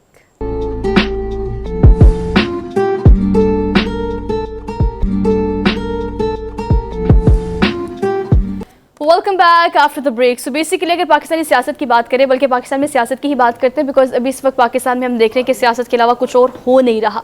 लेकिन एक ड्रामाई समाज जो कि सुप्रीम कोर्ट में जा रही है, जो हम देख रहे हैं कि रोज़ाना बेंचेस बनते हैं, बेंचेस टूट जाते हैं, कभी इजाफी इख्तलाफी नोट आता है। और बेंचेस की अगर हम बात करें तो 9 से 5, 5 से 4 और 5 से 3, अब ये सिर्फ 3 लोगों पर मुश्तमिल बेंच रह गया है। लेकिन अभी भी देखना ये कि KPK या पंजाब असम्बली के इलेक्शंस को लेकर कोई फैसला अभी तक दूर दूर तक आता हुआ नजर नहीं आ रहा। खैर इस पर हम डिटेल में बात कर लेते हैं। हामिद खान अल-मशरिकी हमारे साथ मौजूद हैं, सीनियर एनालिस्ट हैं। आपको आज के प्रोग्राम में खुशामदीद कहते हैं। अस्सलाम वालेकुम सर। वालेकुम सलाम सोहा। सर बताइएगा, ये जो ड्रामाई केस है और ये जो अभी समाअत हो रही है, फुल कोर्ट का मुतालबा कर दिया, 3 जजेस पर मुश्तमिल ये बेंच अब बाकी रह गया है, आपको क्या लगता है कि फुल कोर्ट का मुतालबा ठीक है, उससे फैसला हो जाएगा या फैसला आ जाएगा, या ये 3 जजेस पर मुश्तमिल फैसला भी आ सकता है KPK और पंजाब असम्बली के इलेक्शंस को लेके? बहुत शुक्रिया सोहा। देखें, बात यह है कि फुल कोर्ट का जहां तक मुतालबा है ना, उसको मतलब मैं ये समझता हूँ कि मौजूदा हालात में सुप्रीम कोर्ट के लिए मानना जो है वो एक तरह से नामुमकिन था। एक्चुअली तो जजेस तो ऑलरेडी शॉर्ट हैं, 17 में से 15 पे अवेलेबल है सुप्रीम कोर्ट में, उसमें कुछ करार रजिस्ट्री में है, कुछ मुल्तान रजिस्ट्री में है, कोयटा रजिस्ट्री में है। तो इस हवाले से बड़ा मुश्किल था सुप्रीम कोर्ट के लिए प्रैक्टिकली फुल कोर्ट जो है वो उसको यहाँ पर लगाना। और दूसरी बात ये है कि जी हाँ, सुहा फैसला तो आएगा और इस पूरे 2 दिनों में जो मेरी इत्तलात के मुताबिक बड़ी कोशिश की गई है मामलात को किसी बेहतर तरफ ले जाने की, खुसूसन अदालत की तरफ से, और मतलब एक खास अंदाज में कि शायद कोई मामला बेहतर हो जाए। लेकिन अभी तक तो हुकूमत ने जो स्टांस ले लिया और जो पिछले 48 घंटों में हुआ, उसके बाद एक बात का पक्का यकीन है, और वो ये कि अब सुप्रीम कोर्ट अपना फैसला जरूर सुनाएगा, और वो भी आज या कल, मैक्सिमम अगले 24 घंटों के अंदर अंदर। हामिद खान साहब, अगर फैसला आता है और फैसला यही आता है कि इलेक्शन जो है वो वक्त पर होने चाहिए, तो ऐसे में अपोजिशन यानी हुकूमत, माजरत के साथ हम आदी हो चुके हैं, जो हुकूमत है, पीडीएम है, मौलाना फजल रहमान साहब हैं, उनके बयानात आपके सामने वो तो इनकारी नजर आते हैं। ऐसे में अगर हुक्म आता है सुप्रीम कोर्ट से और ये नहीं मानते तो फिर क्या होगा? यही सबसे बड़ी परेशानी की बात है। लेकिन असल में ना, मैं आपको बताऊं, ये हुक्म कोई इस तरह नहीं आएगा, इसके साथ पूरी डायरेक्शन आने की तवक्को है, जिसके अंदर मैंने जैसे पहले भी एक बार कहा कि हो सकता है चीफ जस्टिस कोई एक जज अपॉइंट करें जो कि वजारत खजाना और वजारत दिफा और इन सब से जो है वो एक तरह से रिपोर्ट्स लेकर इनको लाजमी तौर पर बाइंड कर दे कि जी आपने ये इलेक्शन करवाना है। और अगर हुकूमत जिस तरह कह रही है कि हमने इस कार्रवाई का बाइकआउट करना है, तो सरकारी तौर पर हुकूमत अगर बाइकआउट करती है तो ये एक बहुत बड़ी कॉन्स्टिट्यूशनल वायलेशन है, जिसकी वजह से हुकूमत को सुप्रीम कोर्ट कोई सजा भी दे सकती है। और अगर अटॉर्नी जनरल पीछे हट जाते हैं तो फिर इलेक्शन कमीशन तो फ्रीक है ही है। ये नहीं हो सकता कि अगर एक को बाइकआउट करे तो उससे कोई फैसले पे असर पड़े, बल्कि हमने ये देखा कि जिस तरह तहरीक इंसाफ में इमरान खान ने इन राइटिंग में दे दिया कि हम ये चाहते हैं कि कोई ना कोई हल निकल आए और हम पुरअमन तरीके से इस सियासी कशीदगी को खत्म करना चाहते हैं। इसी तरह का अगर कोई इनिशिएटिव हुकूमत की तरफ से लिया जाता तो शायद किसी मिल बैठकर किसी हल की तरफ चल पड़ते। मौजूदा सूरत हाल में हरमीत जो मुझे नजर आ रहा है वो यही है कि बहुत बड़ी जो है वो कन्फ्रंट्रेशन होने का खदशा है, और अगर सुप्रीम कोर्ट के साथ इतनी बड़ी महाजराई की तो सुप्रीम कोर्ट भी अपना कोई ना कोई बड़ा फैसला देगा जो कि बड़ा टर्निंग पॉइंट साबित हो सकता है। अच्छा, एक स्टेटमेंट सर इमरान खान साहब ने भी दी है और वो स्टेटमेंट काफ़ी बड़ी भी है। अब आप उसको एप्रिसिएशन ले लें या तारीफ़ ले लें, उन्होंने नवाज शरीफ की तारीफ़ की है कि बहुत अच्छा किया नवाज शरीफ ने जो जनरल बाजवा को एक्सटेंशन नहीं दी। खैर हमारे तक भी ये बात पहुंची थी, लेकिन जो उनका बयान है अब उसको किस कॉन्टेक्स्ट में देखते हैं? मतलब क्या नवाज शरीफ की तारीफ़ की है या जिस तरह से वो बात क्या करना चाह रहे थे, जिसको करना चाह रहे थे वो बात उसको हो गई है? असल में वो तारीफ नहीं थी, असल में वो यही था कि उन्होंने ये बात वाज़ेह तौर पर कही कि अगर अब मेरे पास पोजीशन होती तो मैं भी वही करता। और ये एक वाकई जिस तरह आपने कहा ये एक बहुत बड़ा मैसेज है जो कि दिया गया है। और मैं ये कहूँगा कि बिल्कुल इसमें कोई इनकार नहीं है कि पाकिस्तान के आइन को इस मामले में बड़ा क्लियर होना चाहिए, और अगर बहुत ज़्यादा क्लियर हो जाए तो शायद ये सवाल ही करने की ज़रूरत पेश ना आए। और आइंदा के लिए मैं समझता हूँ कि कोई ना कोई हामिद खान साहब, एक और चीज़ जो आप वहाँ पे बैठे हैं और बेहतर हमें कोई अंदर की खबर भी बता सकते हैं अगर आप चाहें तो, नवाज शरीफ साहब खास इन्विटेशन पे सऊदी अरब जा रहे हैं और यहाँ से मरियम नवाज साहब, शहबाज शरीफ साहब हमारे जो पीएम है वो भी जा रहे हैं, तो क्या होने जा रहा है? क्या कोई बड़े फैसले, सऊदी अरब में तो हमेशा ही फैसले हमारे मुल्क के होते हैं, तो क्या कोई नया हो रहा है? बिल्कुल बिल्कुल, मुझसे ये 2-3 जगह से पूछा गया, मैंने अपने तौर पर जो चेक किया उसके अंदर बिल्कुल ऐसे ही है कि इनका ये असल में कोशिश ये थी कि शायद ये सुप्रीम कोर्ट का फैसला कुछ 4-5 दिन और डिले हो जाए तो इस हवाले से कोई और हिकमत अमली बना सकें। लेकिन अब जो इतलात आ रही हैं वो ये कि ये फैसले के बाद की मुलाकात होगी और उसके बाद जो हिकमत अमली बनाई जाएगी उसके अंदर वाज़ेह तौर पर शहबाज शरीफ साहब पर बहुत ज़्यादा दबाव है, और शहबाज शरीफ साहब चाहते हैं कि कोई भी बड़ा फैसला लेने से पहले, ये मैं आपको खबर सुना रहा हूँ, कोई भी बड़ा फैसला लेने से पहले शहबाज शरीफ हर हालत में नवाज शरीफ साहब को एतमाद में लेना चाहते हैं, क्योंकि बहुत सारी इतलात आ रही हैं कि शायद एक ही दिन इंतखाबात करवाने के लिए हुकूमत अब कोई बड़ा फैसला ले ले जिससे अप्रैल की तारीख चंद महीने आगे चली जाए और अक्टूबर की तारीख चंद महीने पीछे आ जाए।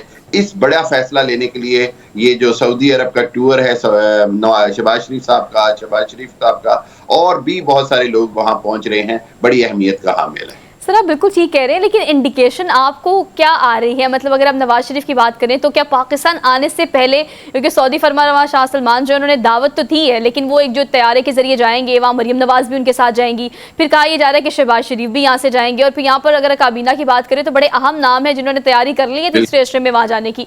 तो उम्रा तो अदा करना ही करना है सर, लेकिन इस वक्त मुल्क की जो सूरत हाल है, अब हम क्या ही कहें कि हम कोई जजमेंटल नहीं हो सकते हम इस बात पे ना, क्योंकि हमारा कोई हक नहीं मिलता जज करने का। लेकिन आप उम्रा करने जा रहे हैं, हज करने जा रहे हैं, और इस वक्त मुल्क की सूरत हाल जो है वो आपको क्या डायरेक्शन लगती है उनकी, कि सबका इकट्ठा होना और फिर वहां से पाकिस्तान आना, आपको लगता है ये कोई मतलब वापसी हो सकती है उनकी इस उम्र के बाद? मेरा ख्याल है कि नवाज शरीफ साहब अभी वहां से वापस नहीं आएंगे। अच्छा। नवाज शरीफ साहब जो है वो तीसरे अशरे के बाद वापस ही लंदन चले जाएंगे। कोशिश ये होगी कि कोई अहम फैसले लेकर वहां पे कोई ऐसी हिकमत अमली बना ली जाए जो कि आइंदा के इलेक्शन के हवाले से हो। ये मैं आपको बता दूं, अब नून लीग भी ये बात जानती है कि आखिरकार इलेक्शन के हवाले से ही हिकमत अमली होगी, और जो बात मैं बार बार कह रहा हूँ कि इलेक्शन की जो हिकमत अमली है उसमें पीपल्स पार्टी की हिकमत अमली और होगी और नवाज लीग की हिकमत अमली और होगी। तो इस हवाले से मुस्लिम लीग नवाज जो है वो अपना एक पूरी हिकमत अमली के साथ आगे आएगी। और मैं आपको ये भी बताता चलूँ कि नवाज शरीफ साहब तभी आएंगे जब इलेक्शन की तारीख का ऐलान हो जाएगा। इलेक्शन के लिए माहौल जो है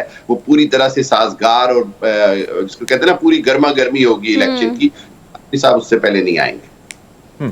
हामिद खान साहब, एक चीज मुझे बड़ा अच्छा सोशल मीडिया पे बड़ा किसी ने अच्छा लिखा था, मैंने सोचा कि आपके साथ भी सबके साथ शेयर करूं, जिसमें ये कहा गया था कि पीसीबी कहता है कि मुल्क के बड़े अच्छे हालात हैं और ईसीपी इलेक्शन कमीशन कहता है मुल्क में दहशतगर्दी है। ऐसे में अभी एशिया कप भी हो रहा है, हिंदुस्तान की एक पॉलिसी है कि वो नहीं आना चाहता है पाकिस्तान की तरफ, और वो इस चीज को सामने रख रहा है कि भाई हम तो नहीं कह रहे हैं, पाकिस्तानी हुकूमत कह रही है कि इलेक्शन नहीं हो सकता है, तो हम अपनी टीम को कैसे भेजें। इस किस्म का पैगाम देना, एक तरफ तो हम अमन की भाषा की बात करते हैं कि अमन है, सब कुछ ठीक है, आप आए इन्वेस्टमेंट करें, दूसरी जानब हम इलेक्शन से बहाने बनाने के लिए इस किस्म की लॉजिक पेश करते हैं, कितनी खतरनाक हो सकती है बिन-अ-क़वामी सतह पर? बिल्कुल हरमीत, ये बड़ी बदकिस्मती है कि हुकूमत सिर्फ इलेक्शन से डिले के लिए पाकिस्तान की जो नेशनल पॉलिसी है उसको खतरे में डाल देती है। आप अपने इलेक्शन में डर या फेलियर के खौफ से आप पूरी दुनिया को ये पैगाम देते हैं जी कि केपीके में कोई मुतवाज़ी हुकूमत बन रही है, हालात काबू से बाहर चले गए हैं और पंजाब में पता नहीं कोई दहशतगर्द तंजीमें आ गई हैं। ये वाकई बड़ी खतरनाक सूरत हाल है और इसको मैंने खुद वॉच किया कि दुनिया में और खुसूसन इंडियन मीडिया ने इसको बहुत ज्यादा हाइप दी कि जी देखिए अब तो हम नहीं कह रहे, ये आप बिल्कुल ठीक कह रहे हैं, लेकिन इसी चीज के अंदर आप देखिएगा कि सुप्रीम कोर्ट का फैसला इस चीज को बहुत वाज़ेह कर देगा कि जी नहीं, जो असल सूरत हाल है या जो असल उनके पास रिपोर्ट्स हैं या जो असल फैक्चुअल ग्राउंड्स हैं उसके मुताबिक पाकिस्तान में इन्वेस्टमेंट के लिए भी हालात बेहतर हो रहे हैं, पाकिस्तान में अमन अमान के हालात भी बेहतर हैं। पाकिस्तान में उस वक्त भी इलेक्शन हुए हैं जब हालात इंतहाई खतरनाक थे। 2013-14 में जब इलेक्शन हुए दहशतगर्दी पूरे अरूज पर थी, 2018 में इलेक्शन हुए, आज से बहुत मुश्किल हालात। मैं आपको एक बात बताऊं, पाकिस्तान में सब हो सकता है, फिलहाल इलेक्शन नहीं हो सकता, और इलेक्शन जो है वो मुतल्लिका महकमा जात के मुताबिक नहीं हो सकता। Thank you so much for joining us. हमने क्विक ब्रेक लेनी है, वापस आते हैं। Keep watching good morning public. Welcome back after the break. Basically अगर हम पिछले 3 सालों की बात करें तो ऐसे बहुत सारे बिजनेस जो कि ऑलरेडी काम कर रहे थे शेल्स की सूरत में, मिल्स की सूरत में, आउटलेट्स की सूरत में, मतलब अपनी शॉप्स की सूरत में, जो कि अब तक भी शायद मुझे लगता है कि सोशल मीडिया पे या ऑनलाइन बिजनेस को इतना प्रेफर नहीं करते, बिकॉज वो समझते हैं कि रिलायबिलिटी या क्रेडिबिलिटी थोड़ी कम है।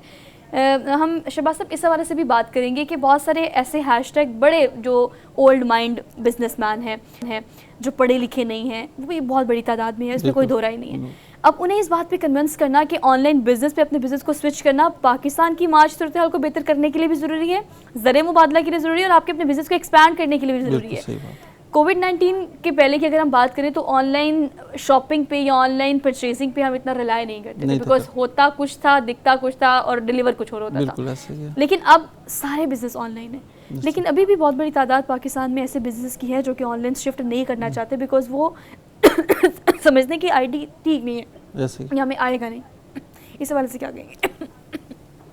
ऐसा जो बात आपने की बिल्कुल ठीक है। हमारे वो जितनी भी बड़ी इंडस्ट्री है ख़ास तौर पे मैं देखता हूँ, ऐसा भी जितने भी न्यू स्टार्टअप बिजनेसेस हैं या छोटे लेवल पे बिजनेसेस हैं ना, वो सभी लोग ऑनलाइन पे मूव हो रहे हैं। हाँ, लेकिन जो लार्ज स्केल वाले जो है ना वो नहीं हो रहे। एक्चुअली उनका माइंडसेट डिफरेंट है। वो लोग कहते हैं कि हम लोग एक एग्जीबिशन में जाएं, कस्टमर से 1 to 1 बात करें और उसमें वो उनके लिए 2 मिलियन 3 मिलियन 4 मिलियन स्पेंड करते हैं, एक एग्जीबिशन करते हैं और उसमें कस्टमर 1 to 1 करते हैं और उनसे ऑर्डर कंफर्म करते हैं। इंटरेक्शन होता है।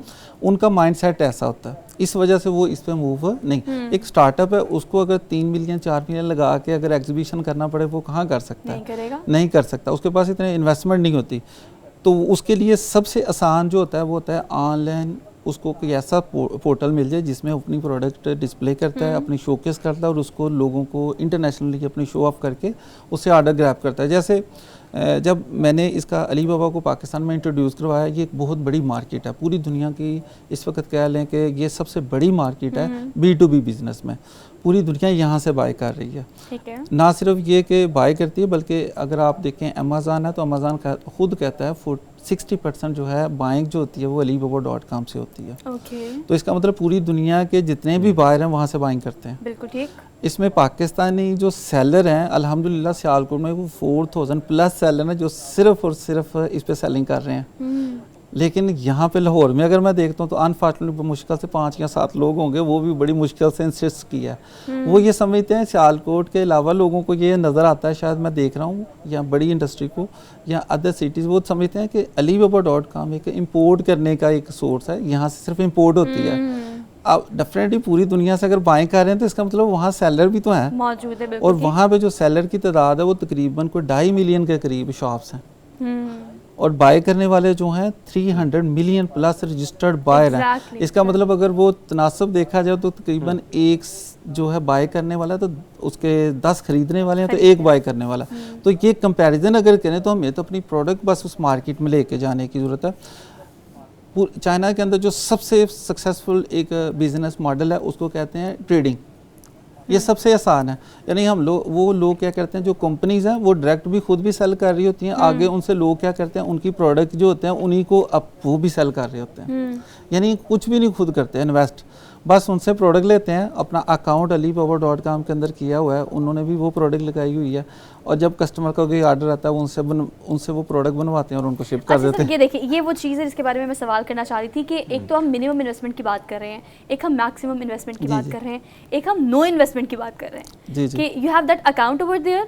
आप सेलर और बायर के बीच के कुछ हैं, आप performing a role of a bridge और फिर आपने क्या करना है, you are just taking the order, making that product and deliver that. You are मतलब वो सेंट्रल मैन वाली जो एक पॉलिसी है ना, इसके थ्रू भी आईटी में कमाया जा सकता है। मैं चाहती हूँ इसको भी थोड़ा आप एड्रेस करें कि अगर आपने मिडल मैन बनना है या अगर आप मिडल बिजनेस बनना चाहते हैं तो उसके लिए क्या क्या अपॉर्चुनिटी। सो सिंपल इसमें यह है कि जो इंडस्ट्री मतलब पाकिस्तान की इंडस्ट्री है, जितने भी लोग सेलर हैं बहुत सारे स्मॉल सेलर हैं जो कि पाकिस्तान बेस्ड, लाहौर में तो मैंने देखा है, कराची में देखा ज़्यादातर पाकिस्तान में सेल आउट करते हैं, एक्सपोर्ट काम होती हैं। वो पाकिस्तान की कंजप्शन क्योंकि आबादी अब 22-23 करोड़ है तो इसका मतलब वो यहाँ पे भी बहुत ज़्यादा ज़रूरत है। लेकिन इसके बावजूद ही मैं कहता हूँ कि अगर वही प्रोडक्ट हम उसमें से कुछ प्रोडक्ट की एक्सपोर्ट को इंक्रीज़ करेंगे तो हमारे पाकिस्तान में डॉलर आएंगे तो पाकिस्तान के हालात बेहतर होंगे और कोई सोर्स नहीं है।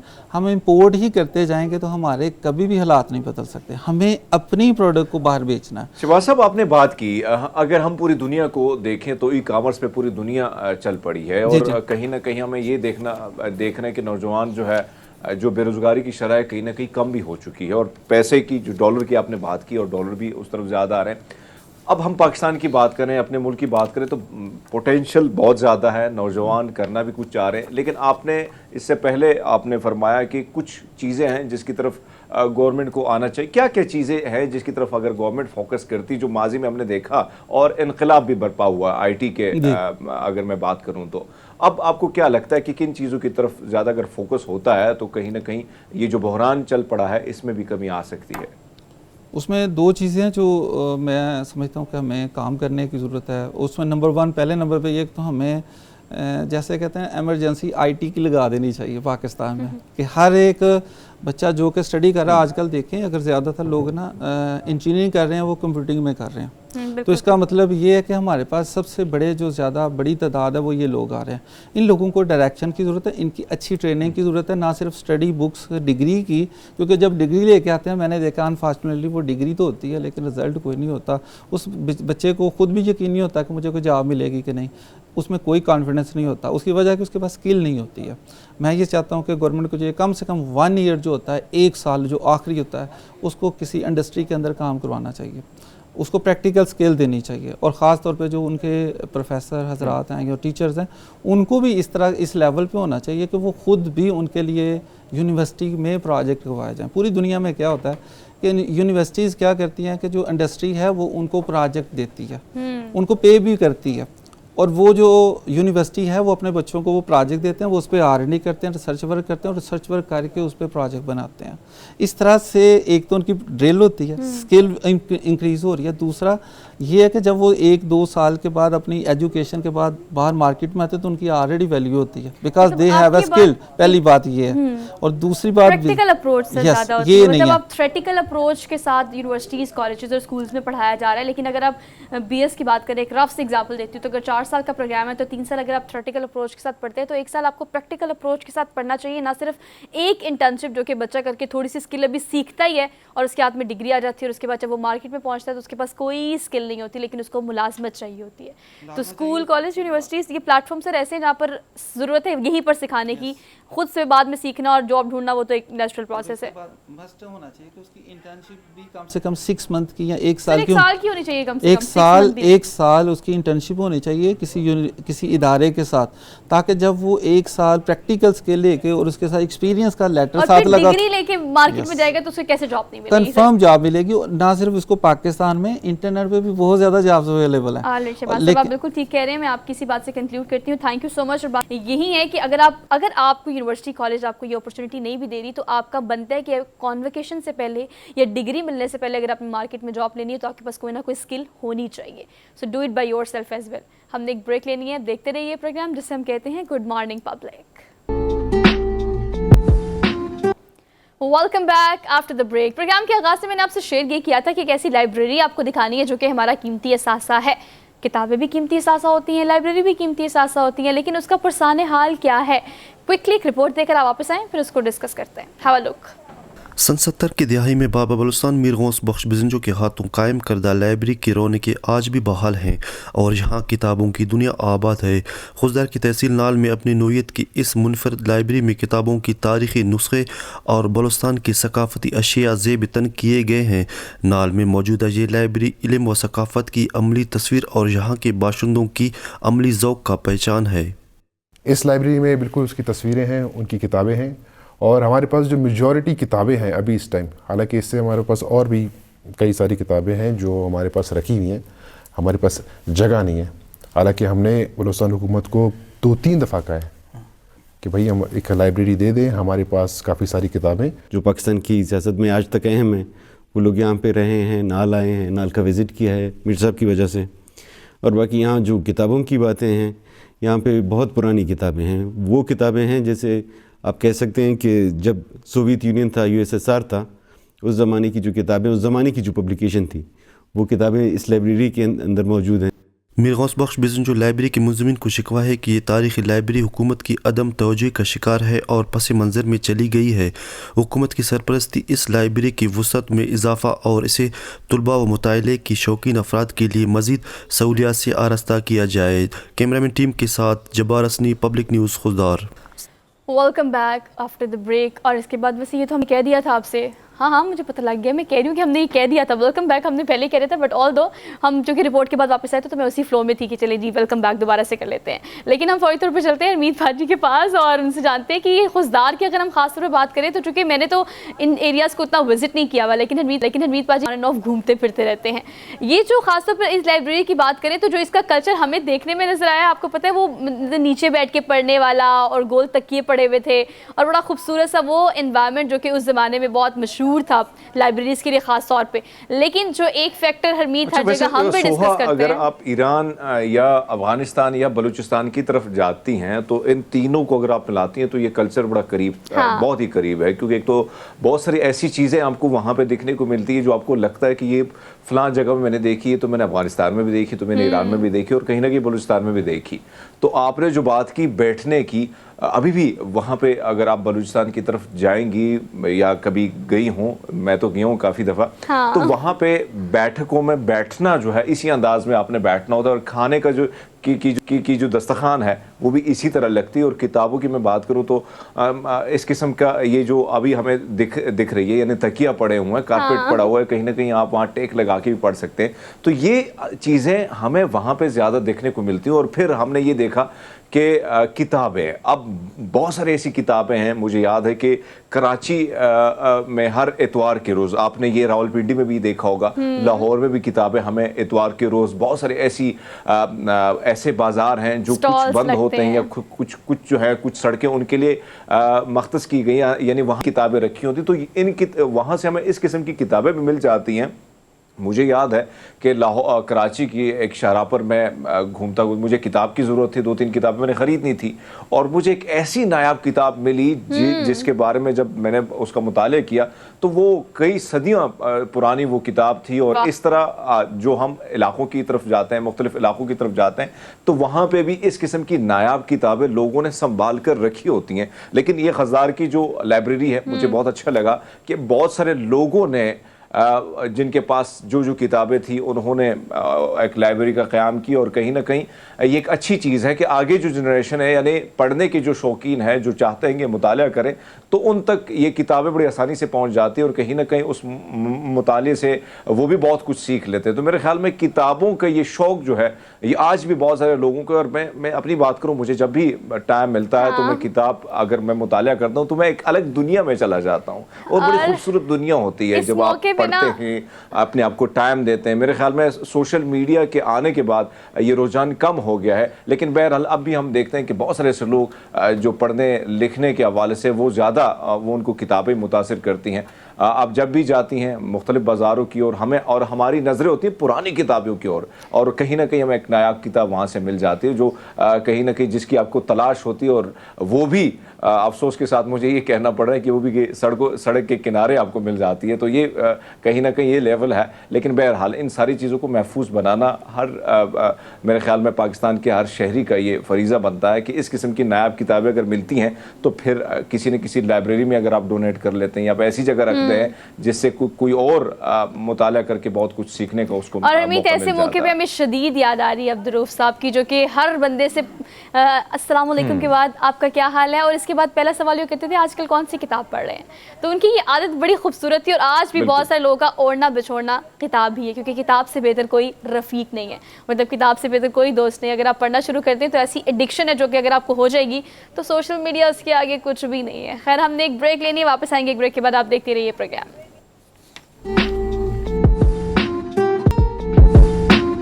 Welcome back after the break. Ramzan का मुक़द्दस और बाबरकत महीना, हम खुश हैं इस चीज़ से कि पहला पूरा अशरा बखैर आफियत गुजरा। पाकिस्तान की अगर सूरत हाल की बात करें तो अगर हम सिर्फ सियासी सूरत हाल या माशी सूरत हाल की बात ना करें तो कोशिश ये की है हम मुसलमानों ने या पाकिस्तानियों ने मिलके कि जो मैंने देखने में आया है कि राशन की तकसीम की अगर बात की जाए, लोगों की मदद और इमदाद की बात की जाए, तो लोग बढ़ चढ़ कर आगे आए। और मुख़य्यर हज़रात को हमेशा वो ज़लज़ला हो, वो अगर सूरत हाल हो सैलाब की सी या रमज़ान की, तो हमेशा बढ़ चढ़ कर आगे आते हैं। और ये करने का ख़ास तौर पर इस महीने में डबल से भी ज़्यादा सवाब है। ना सिर्फ अगर आप नेक काम करने की बात करें तो रमज़ान के इस बाबरकत महीने में हर चीज़, मैं समझती हूँ कि मैं कई दफ़ा इस चीज़ को कोट करती हूँ कि हमें बोनस के तौर पर मिलती है। रमज़ान का महीना इस पूरे साल में, और फिर इस महीने में खूबसूरत ये 3 अशरे, जो कि पहला अशरा इख्तिताम पजीर हुआ, मुकम्मल हुआ, दूसरे अशरे का बाकायदा आगाज़ हमने किया है। और चूँकि ये मग़फ़रत का अशरा है तो कितना गोल्डन चांस है हमारे पास कि जो गुनाह तकलीफ़ें हमारी ज़ात से किसी को मिली है वो अनइंटेंशनली है या इंटेंशनली है, उसका अज़ाला जो है वो इस अशरे में मुमकिन बनाया जा सके। खैर, इस पर हम डिटेल में बात करेंगे। पीर मोहम्मद ज़ियाउल हक नक्शबंदी हमारे साथ आज स्टूडियोज़ में मौजूद हैं। इन्हें आज के प्रोग्राम में खुशामदीद कहते हैं। अस्सलाम वालेकुम सर। जी वालेकुम सलाम सर, कैसे हैं आप? अल्लाह का शुक्र। सर, बहुत शुक्रिया आपके आने का, और आपको रमज़ान बहुत मुबारक हो। गुड मॉर्निंग पब्लिक की पूरी टीम की तरफ से। आपको भी। सर दूसरा महीना है और चूँकि रमज़ान का पूरा दूसरा अशरा है, चूँकि पूरा महीना ही सब्र का और हर चीज़ की तलकीन करता है हमें, लेकिन सर फिर भी मैं रियलिस्टिक बात करूँगी, कहीं ना कहीं जो कोताही है वो हो रही है, सबसे हो रही है, क्योंकि वक्त बहुत तेज़ी से गुजरा है। आप देखिए पूरा अशरा कैसे गुजरा है। पहले रमज़ान आता था, जो चीज़ मैं महसूस करती हूँ शायद आप भी महसूस करते हैं कि उसकी बरकत, रहमत और वो चीज़ें बड़ी आराम से और बरकत से गुजरती थी। अब वक्त बहुत तेज़ी से गुजर रहा है। किस तरह से इस पूरे अशरे में हम अपनी बात मनवा सकते हैं अल्लाह ताला से? बिस्मिल्लाहिर्रहमानिर्रहीम रब्बि इश्रह ली सदरी व यस्सिर ली अमरी वहलुल उक़दतम मिन लिसानी यफ़क़हू क़ौली। आपका मौजू और जो आपकी तवज्जो दिलाना मकसूद है लोगों को, देखिए कि अगर बंदे को साल में 3 ऐसी बॉल मिले कि ये 3 बॉल हैं, इस पे आपने खेलना है, आउट या फिर आप जीत जाएंगे मैच। बिल्कुल ठीक तो है। ये 12 महीनों में अल्लाह ने 1 महीना हमें दिया कि ये 30 दिन है, और फिर जगह जगह कहा कि ऐ मेरे बंदे, जो बंदा इस महीने में इबादत करेगा, यानी कि जो फ़र्ज़ है उसकी इबादत 70 गुना से भी बढ़ जाती है, और जो सुन्नत है वो फ़र्ज़ के बराबर उसका अल्लाह सवाब कर देता है, जो नफ़ल है वो सुन्नत के बराबर कर देता है। तो अगर अल्लाह ने फरमाया कि मैं ही इसका अजर दूंगा, कि रोज़ेदार का जो रोज़ा है मेरे लिए है, मैं ही इसका अजर दूंगा। अब जिसको जो चाहे मालिक दे सकता है। तो अब जो आपका बेसिक सवाल है, 30 दिन है, हमारे 12 दिन गुजर गए, और इस जिस अशरे की हम बात कर रहे हैं इसके भी 8 दिन बाकी रह गए हैं। अब एंड पे ये भी नहीं पता कि इस महीने के 29 दिन होने या 30 दिन होने हैं। ये भी एक सवाल है। अब दुनिया बड़ी रियल बुनियादों पे चल रही है। हम कोर्स करते हैं 10 दिन का, 15 दिन का, 20 दिन का, महीने का, तो हम बड़ी बड़ी जो अपनी पर्सनैलिटी का नेगेटिव चीज़ें होती हैं उनको ख़त्म करके हम पॉजिटिव चीज़ें डेवलप कर सकते हैं, उनको उभार सकते हैं। अल्लाह ने इंसान के अंदर बड़ी पावर रखी हैं।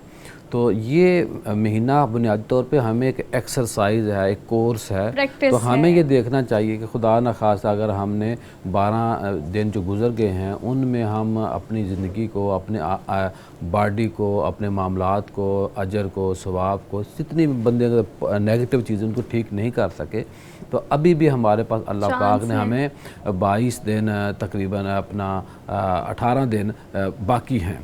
तो ये एक तो ये, फिर देखिए कि अल्लाह के नबी ने यह भी फरमाया है कि जिसने रोज़ा रखा और रोज़े का हक़ अदा ना किया वो भी खसारे में है। कि रोज़ा रख के अल्लाह के नबी ने फरमाया कि बाद लोग ऐसे होंगे बरोज़े के अल्लाह पाक उनके जो रोज़े हैं वो कबूल नहीं करेगा। क्या मफ़हूम के तौर पे अर्ज़ कर रहा हूँ कि रोज़ा तो रखा होगा, वो खाना भी नहीं खाएंगे, वो प्यासे भी रहेंगे, लेकिन क्या होगा कि उन्होंने जो रोज़े का हक़ है वो अदा नहीं किया होगा, तकाज़े नहीं पूरे किए होंगे, जो SOPs हैं रोज़े की वो पूरे नहीं की होंगी।